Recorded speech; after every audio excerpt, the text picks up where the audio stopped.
রাতভর হামলা পাল্টা হামলার মধ্য দিয়ে দ্বিতীয় সপ্তাহে গড়ালো ইরান ইসরায়েল সংঘাত। বৃহস্পতিবার রাতভর ৬০টির বেশি যুদ্ধবিমান দিয়ে ইরানের রাজধানীতেই ১২০ বার হামলা চালায় ইসরায়েল। সামরিক ক্ষেপণাস্ত্র উৎপাদন ও পারমাণবিক গবেষণা কেন্দ্র সহ বিভিন্ন স্থাপনা আর অবকাঠামো লক্ষ্য করে হামলা চলে তেহরান, ইস্পাহান সহ দেশটির 16টি প্রদেশে। ביטחון הפנים הוא אחד מהגופים הצבאיים המרכזיים של המשטר האיראני. התקיפות שלנו מכוונות לכל אחד מהמערכים הצבאיים של המשטר האיראני. অন্যদিকে শুক্রবারও ইসরায়েলের দক্ষিণাঞ্চলে ক্ষেপণাস্ত্র আক্রমণ চালিয়েছে ইরান। বলা হচ্ছে হতাহত তেমন না হলেও ব্যাপক ক্ষয়ক্ষতি হয়েছে বিপুল সংখ্যক ভবনের। এমন পরিস্থিতিতে ইরানকে থামাতে সরাসরি হামলার কথা ভাবছে যুক্তরাষ্ট্র। তবে তার আগে কূটনৈতিক প্রচেষ্টার মাধ্যমে সংঘাত বন্ধে 2 সপ্তাহের সময় বেঁধে দিয়েছে মার্কিন president Donald Trump. Based on the fact that there's a substantial chance of negotiations that may or may not take place with Iran in the near future, I will make my decision whether or not to go within the next 2 weeks.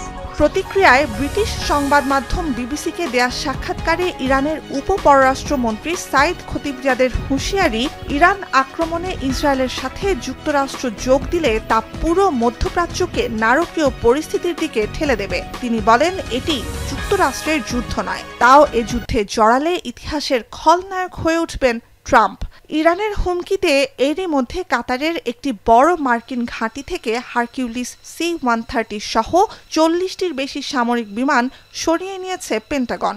Satellite ছবিতে উঠে এসেছে আল উদাইদ ঘাঁটিতে পড়ে আছে মাত্র 3টি বিমান, যে সংখ্যা চলতি মাসের শুরুতেও ছিল অর্ধশতাধিক। এমন পরিস্থিতিতেও অনড় ইসরায়েলি প্রধানমন্ত্রী এক সাক্ষাৎকারে জানালেন, ইরানের সব পারমাণবিক স্থাপনা ধসিয়ে দিতে যুক্তরাষ্ট্রের সবুজ সংকেতের জন্য অপেক্ষা করবে না তেল আবিব। אני הנחיתי שלאף אחד לא תהיה חסינות באיראן. מעבר לזה אני לא חושב שראוי להוסיף או נחוץ להוסיף.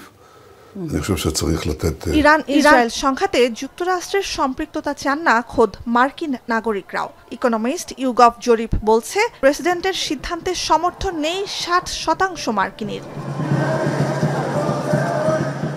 এদিকে ইসরায়েলের সাথে সংঘাত তীব্র হতে থাকার মধ্যেই যুক্তরাষ্ট্রের সাথে সরাসরি আলোচনায় যুক্ত হয়েছে ইরান। নাম প্রকাশে অনিচ্ছুক কূটনীতিকদের বরাত দিয়ে বার্তা সংস্থা রয়টার্স জানায়, ইতোমধ্যে বেশ কয়েকবার মার্কিন বিশেষ দূত স্টিভ উইটকফের সাথে ফোনালাপ হয়েছে ইরানের পররাষ্ট্রমন্ত্রী আব্বাস আরাকচির। কূটনৈতিকভাবে সংঘাত বন্ধে শুক্রবারই সুইজারল্যান্ডের জেনেভায় ইরানের সাথে আলোচনায় বসতে যাচ্ছে যুক্তরাজ্য ও ইউরোপীয় ইউনিয়ন। শনিবার তুরস্কের ইস্তাম্বুলে মুসলিম দেশগুলোর জোট OICর সাথেও বৈঠক করবেন ইরানের পররাষ্ট্রমন্ত্রী।